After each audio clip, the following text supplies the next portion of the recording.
Diante desse mar, né, revolto aí da austeridade, só nos sobrou a opção de pedir socorro para as universidades públicas estaduais, para a pasta de Ciência e Tecnologia, para o ensino superior, aqui em Brasília. A gente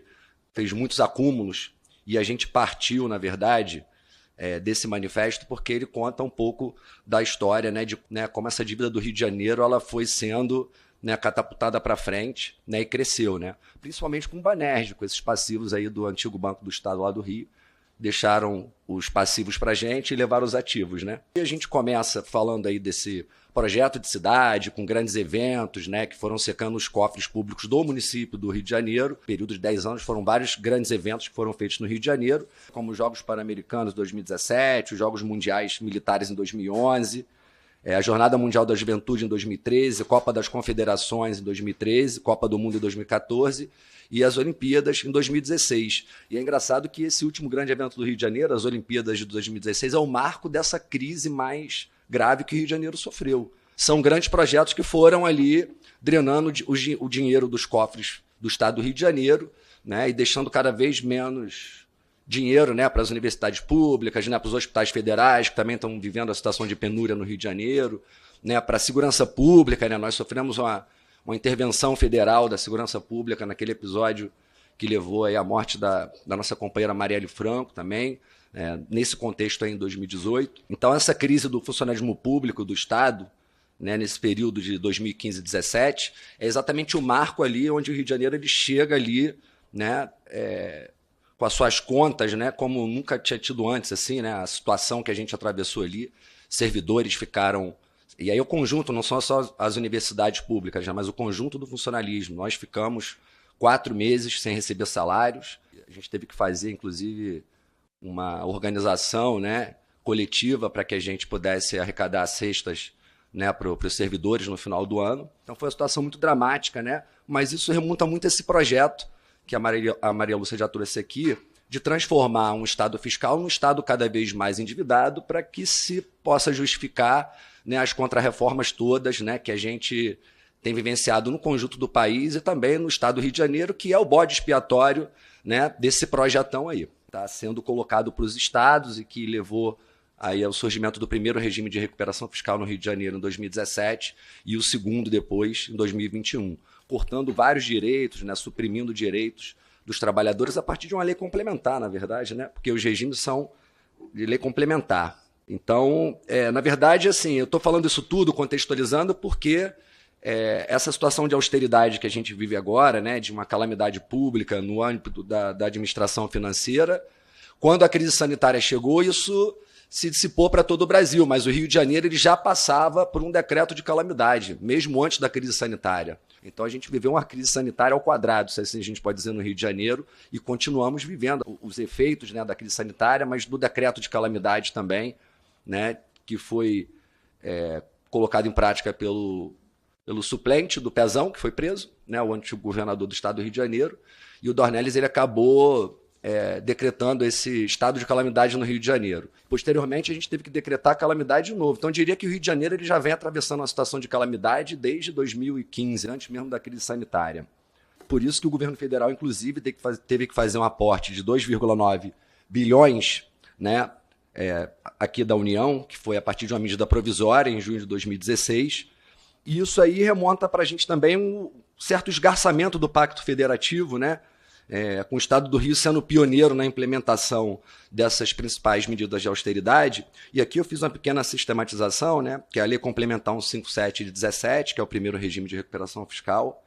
Depois, já em 2021, a Lei Complementar 178 de 21, que é o segundo regime de recuperação fiscal. Mas como se não bastasse isso, né, a Lei Complementar 173 de 2020, que é o regime fiscal extraordinário da Covid, que, entre outras coisas, né, provocou um escalonamento da recomposição salarial dos servidores,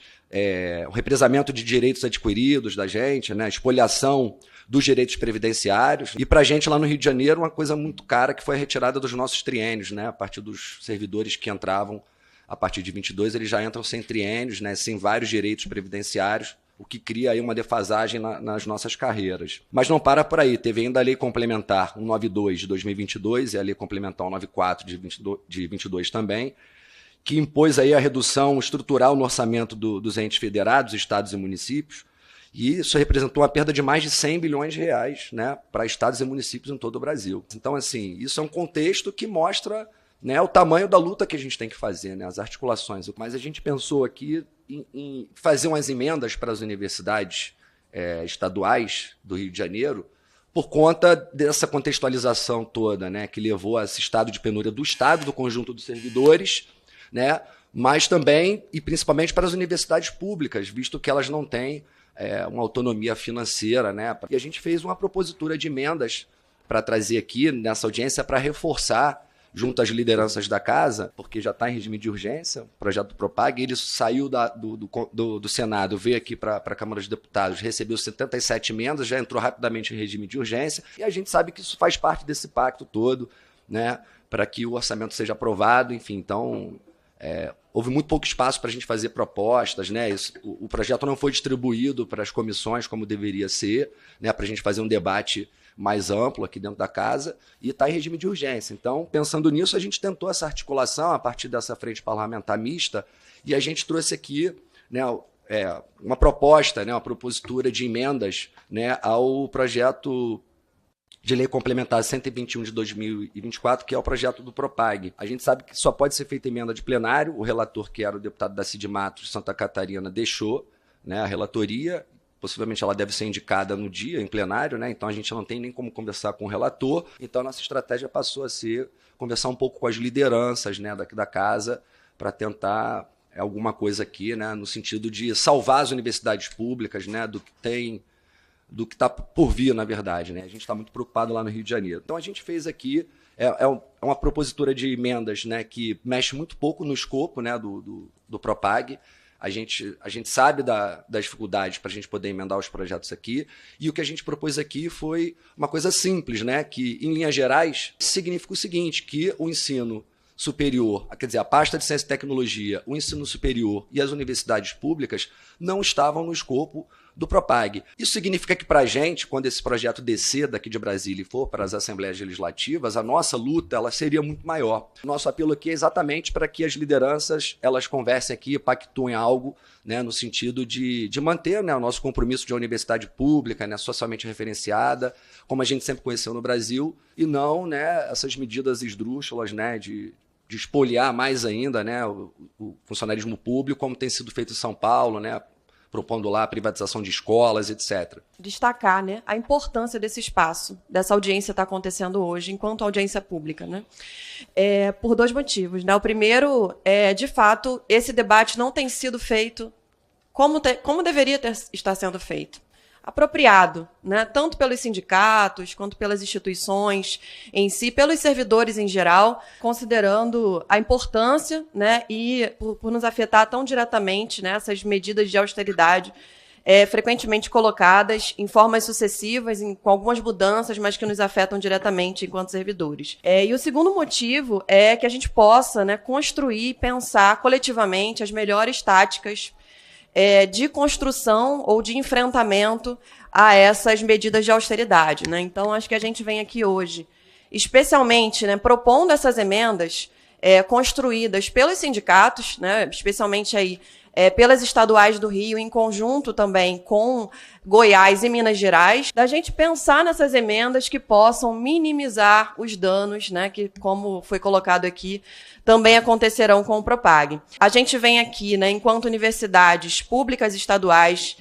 de fato, pedir socorro, né, porque a gente vive crises sucessivas por conta de asfixia orçamentária, e a UERJ esse ano foi um exemplo muito claro disso, e tomou projeção nacional, né, por conta do corte de auxílios e bolsas estudantis, e nós, servidores também, né, que estamos amargando aí a ausência da nossa recomposição salarial, e ao mesmo tempo também cortes de salários, cortes de auxílios, né, tão fundamentais também, que já faziam parte do nosso orçamento, enquanto servidores da UERJ, por exemplo, né? Então,